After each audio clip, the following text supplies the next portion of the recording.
سب سے پہلے تو ایک بڑی خبر میں آپ کو بتاؤں، ایک رولا نیا پڑ گیا پاکستان میں. پڑتا رہے رولا، یعنی یہ تو انٹرنل چیزیں ہیں اور اسٹیبلشمنٹ کی اور سیاسی جماعتوں کی اپنی اندر کی لڑائیاں ہیں، اور جب تک اسٹیبلشمنٹ پاکستان کی سیاست کے اندر رول پلے کرتی رہے گی تب تک یہ گند اور کھچڑی پاکستان کی سیاست میں پڑی رہے گی. خبر یہ ہے ناظرین کہ جب انڈیا اور پاکستان کے درمیان ایک بڑی جنگ کا خطرہ پیدا ہو چکا تھا اور تناؤ بڑھتا جا رہا تھا، انڈیا نے کچھ اٹیک پاکستان کے اوپر میزائل کے کیے، پہلے پاکستان کے سیٹلڈ ایریا کے اندر، اور اس وقت جب ڈرونز چل رہے تھے بہت بڑے پیمانے پر، تب ملٹری اسٹیبلشمنٹ میں یہ ڈسکشن ہوئی کہ واقعی جو پاکستان تحریک انصاف کہہ رہی ہے، یا جو نقطہ میں بھی بار بار اٹھا رہا تھا کہ عمران خان کو اس وقت اڈیالہ جیل میں نہیں ہونا چاہیے، انہیں محفوظ بنانا ریاست کی ذمہ داری ہے.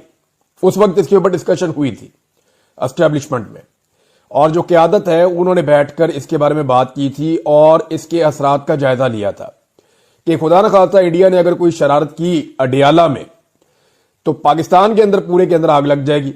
اور اس وقت پاکستان تحریک انصاف کے کچھ لوگوں نے یہ بھی کہا تھا کہ کیونکہ مودی کی نواز شریف سے دوستی ہے تو نواز شریف کا سب سے بڑا مخالف جو ہے وہ عمران خان ہے، کیونکہ نواز شریف کی سیاست کو تباہی عمران خان نے کیا ہے. میں ویسے کوئی دشمنی نہیں ہے ان میں، لیکن نواز شریف صاحب کی سیاست جو ہے وہ پوری طرح سے برباد تبھی ہوئی جب عمران خان صاحب نے وہ ساری کی ساری پالیٹکس کی جو نواز شریف صاحب نہیں کر پائے. تو میاں صاحب کی تو پنجاب میں اور لاہور میں بھی سیاست برباد ہو گئی. تو یہ بھی خدشے کا اظہار کیا گیا تھا کہ نواز شریف کے سب سے بڑے مخالف کو رستے سے ہٹانے کے لیے مودی کوئی شرارت بھی کر سکتا ہے، یہ بھی باتیں کی گئیں. اب اس میں اس وقت ملٹری اسٹیبلشمنٹ نے جب ڈسکس کیا کہ عمران خان کو واقعی اگر حالات زیادہ خراب ہوتے ہیں تو جیل سے نکالنا پڑ جائے گا. اب اس سلسلے میں کیونکہ دیکھیں ملٹری اسٹیبلشمنٹ جو ہے وہ بھی اس وقت موجودہ حکومت کے ساتھ یہ ایک دوسرے کے کانے ہیں نا، دونوں نے مل کے ڈکیتی ماری ہوئی ہے. عوام کے مینڈیٹ پہ ڈکیتی اکیلی پی ایم ایل این یا پیپلز پارٹی تو مار نہیں سکتے تھے، یا الیکشن کمیشن تو اکیلا یہ کر کے دے نہیں سکتا تھا. تو یہ اسٹیبلشمنٹ نے بیوروکریسی کو ساتھ کھڑا کر کے یہ سب نے مل کر ڈکیتی ماری ہوئی ہے. اب وہ جب ڈکیتی آپ نے مل کر ماری ہونا تو پھر آپ ایک دوسرے کو اعتماد میں لیتے ہیں. تو یہ جب حکومت کو بتایا گیا اسٹیبلشمنٹ کی جانب سے کہ عمران خان صاحب کی حفاظت کے پیش نظر اور جو موجودہ صورتحال ہے اس میں ایک تو قومی یکجہتی ہے، باقی چیزیں، اگر یہ جنگ زیادہ ایسکیلیٹ کرتی ہے اور مزید بڑھ جاتی ہے تو پھر شاید عمران خان صاحب کو باہر لانا پڑے گا.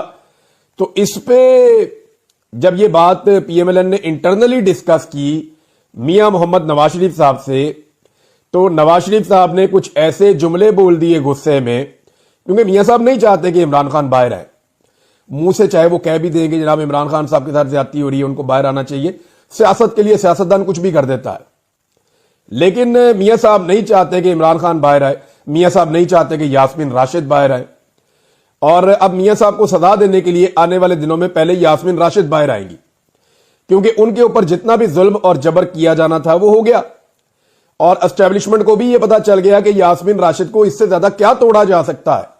نہ وہ عمران خان کو چھوڑتی ہیں، نہ وہ اپنا نظریہ چھوڑتی ہیں، نہ وہ نواز شریف کی منجی ٹھوکنا چھوڑیں گی. تو انہوں نے تو اپنا ہی کام کرنا ہے. لہذا میاں نواز شریف صاحب نے جو دو چار جملے بولے ہیں نا، ان کی قیمت اب میاں صاحب کو چکانی پڑے گی. یہ جملے کیا ہیں یہ ابھی میں آپ کو روک دیتا ہوں، لیکن یہ جملے آپ کو آنے والے دنوں میں پتہ چل جائیں گے. بس آپ یہ سمجھ لیں کہ یہ جملے ان کے پرانے جملوں سے ملتے جلتے ہی ہیں جو وہ پہلے بولا کرتے تھے جب وہ اینٹی اسٹیبلشمنٹ ہوا کرتے تھے. بہرحال میاں نواز شریف صاحب نے مخالفت کی اس وقت عمران خان صاحب کو جیل سے باہر نکالنے کی، لیکن پھر لکیلی ہوا یہ کہ جنگ بندی ہو گئی. جنگ بندی ہونے کے بعد صورتحال بدل گئی. لیکن یہ اسٹیبلشمنٹ کو پتا چل گیا کہ انٹرنلی ان کی میٹنگ میں ہوا کیا تھا. شاہد خٹک صاحب نے بھی اس کو جو ہے وہ کلیم کیا، ممبر قومی اسمبلی ہیں، انہوں نے تو باقاعدہ یہاں تک کلیم کیا کہ نواز شریف صاحب نے اس طرح کی باتیں کی ہے، لیکن کنفرمیشن انہوں نے نہیں دی. میں نے اپنے ایک دو سورسز سے بات کی، انہوں نے کہا جی بالکل یہ جو بات ہے یہ ٹھیک ہے کہ بہت زیادہ حالات خراب ہونے کی صورت میں عمران خان صاحب کو نکالنا پڑنا تھا اور اس کے ملٹیپل ریزنز تھے، اور یہ بات حکومت کو اسٹیبلشمنٹ نے بتائی تھی. اب جب یہ بات نواز شریف تک پہنچی تو لازمی بات ہے پھر ریئیکشن آنا تھا. وہ جو میاں صاحب کا ریئیکشن آیا اسے کوئی زیادہ پسند نہیں کیا گیا، لیکن اسے کوئی فرق نہیں پڑتا. میرے خیال میں جو سیاسی فیصلے ہیں وہ سیاستدانوں کو کرنے چاہیے، اور یہ جو جھوٹی گرفتاریاں اور جیلیں ہیں یہ چیزیں ویسے ہی ختم کر دینی چاہیے اس ملک کے اندر. اب ایک اور خبر ناظرین چلائی جا رہی ہے اور اس کا آغاز ہوتا ہے جب علی امین گنڈا پور صاحب یہ کہتے ہیں کہ عمران خان صاحب مذاکرات کے لیے راضی ہو گئے. انہوں نے اور بہت ساری باتیں کی. انہوں نے کہا جی کہ مجھے ہر ہفتے ملانا چاہیے عمران خان سے, میں نے صوبہ چلانا ہے عمران خان کے ویژن کے مطابق, جب نہیں ملائیں گے تو پھر میں کیسے وہاں پہ ان کے ویژن کے مطابق کیسے پرفارم کروں گا. پھر گنڈا پور صاحب نے کہا جی کہ عمران خان صاحب مذاکرات کے لیے راضی ہیں. دیکھیں عمران خان صاحب پہلے دن سے مذاکرات کے لیے راضی ہیں. سیاستدان مذاکرات ہی کرتا ہے. یہ نہیں ہو سکتا کہ سیاستدان ٹیبل پہ نہ بیٹھے اور وہ کہے جی بندوق اٹھا لو.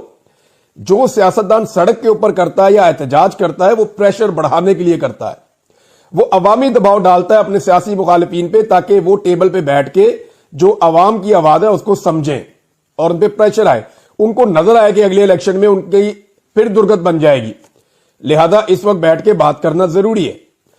تو یہ عمران خان صاحب تو ہمیشہ کہتے ہیں, ابھی آپ کو یاد ہوگا جب اعظم سواتی صاحب گئے تھے ملنے کے لیے عمران خان صاحب کو, تو جیل سے باہر آ کر انہوں نے دعویٰ کیا کہ عمران خان صاحب نے مجھے اسٹیبلشمنٹ سے مذاکرات کا ٹاسک دے دیا ہے. بعد میں عمران خان صاحب نے کہا جی میں نے ٹاسک کوئی نہیں دیا کسی کو بھی, یہ خود ہی کرنا چاہ رہے تھے, تو بس ٹھیک ہے جائیں کریں, اور میں نے آپ کو خبر پہلے دے دی تھی. تو بلکہ عمران خان صاحب نے منع بھی کیا تھا. اب معاملہ یہ ہے کہ عمران خان صاحب کو دھوکہ اتنی دفعہ دیا گیا ہے کہ مذاکرات تو ان کو کرنے ہوں گے بطور سیاستدان, لیکن وہ بھروسہ نہیں کر پا رہے. کبھی اسٹیبلشمنٹ دھوکہ دیتی ہے, جب سیاسی جماعتیں بیٹھتی ہیں تو ان کے پاس اتنا اختیار نہیں ہے کہ پاکستان تحریک انصاف کے لوگوں کی عمران خان صاحب سے ملاقات کروا دیں. ایک سرکاری آفیسر وہاں بیٹھا ہوا یونیفارم میں, وہ رکوا سکتا ہے, جب چاہے عمران خان کی ملاقات رکوا دیتا ہے, جب چاہے عمران خان کی ملاقات کروا دیتا ہے. تو ان کی تو اوقات ہی نہیں تھی, اور یہ تو سارے اردلی ہے. حکومت تو ایکچولی چلا رہی ہے ملٹری اسٹیبلشمنٹ, تو ملٹری اسٹیبلشمنٹ کے ساتھ ہی بات کرنی ہے پاکستان تحریک انصاف نے کہ جناب آپ نے بڑی زیادتی کر لی, بڑا ظلم کر لیا, اب آپ ظلم اور زیادتی کا سلسلہ بند کر کے اپنی آئینی اور قانونی ڈومین میں واپس جائیں اور ہمیں سویلینز کو ایک نئے الیکشن کے ذریعے پاکستان کو آگے بڑھانے کا موقع دیں. اصل میں تو ون لائنر یہی ہے نا, یہ جو کیس ویس ہیں یہ تو عدالتوں کے اندر ہوں گے, عمران خان صاحب اپنے آپ کو بے گناہ ثابت کر لیں گے, جہاں نہیں ہوں گے وہاں پھنس جائیں گے. لیکن جو اصل معاملہ ہے وہ یہ ہے کہ ملٹری اسٹیبلشمنٹ کو یہ کہا جائے کہ جناب آپ نے جتنا ظلم اور زیادتی کی ہے اس کی کوئی تاریخ میں مثال نہیں ہے. اب آپ نے ظلم اور زیادتی کر دی ہے, پاکستان کے لیے بہتر یہ ہے کہ اب آپ یہ ظلم اور زیادتی بند کر کے اپنی قانونی اور آئینی ڈومین میں واپس چلے جائیں. لیکن ملٹری اسٹیبلشمنٹ کو ساتھ میں خوف یہ بھی ہے کہ جو ہم نے ظلم اور زیادتی کی ہے اس پہ کہیں ہماری پکڑ نہ ہو جائے. اور عمران خان کے بارے میں انہیں یہ لگتا ہے کہ عمران خان کہیں وہ لیڈر تو نہیں ہے کہ جو واقعی میں ان کی پکڑ کر لے. دیکھیں اپنے ذاتی معاملات میں عمران خان صاحب نے کیٹیگوریکلی کہا ہے کہ میں کسی سے بدلہ نہیں لوں گا, لیکن پاکستان کو نقصان پہنچانے والوں کے بارے میں عمران خان صاحب کی پالیسی وہی ہے جو وہ پہلے بھی ہمیشہ کہتے رہے ہیں. اب بیرسٹر گور صاحب نے, اچھا ایک تو یہ خبر پہلے آپ دیکھ لینا کہ اس پہ یہ دعویٰ کیا گیا کہ عمران خان صاحب مذاکرات کے لیے راضی ہو گئے, علی امین گنڈا پور صاحب نے کہا, اور اس کے بعد کچھ خبریں لگنا شروع ہو گئیں. قاسم سوری صاحب نے جو ہے وہ اس کے اوپر ایک ٹویٹ بھی کیا. یہ جنگ اخبار کی خبر ہے جی, اس کا جو فرنٹ پیج ہے اس کے سب سے اوپر والی شاہ سرخی ہے اور انصار عباسی صاحب کے حوالے سے خبر لگائی گئی ہے. پہلے خبر آپ کو پڑھ کے سناتا ہوں, پھر بتاتا ہوں عمران خان صاحب سے جب جیل میں ملاقات ہوئی. اب دیکھیں نا, اگر عمران خان صاحب سے جیل میں ملاقاتیں نہ ہو رہی ہوں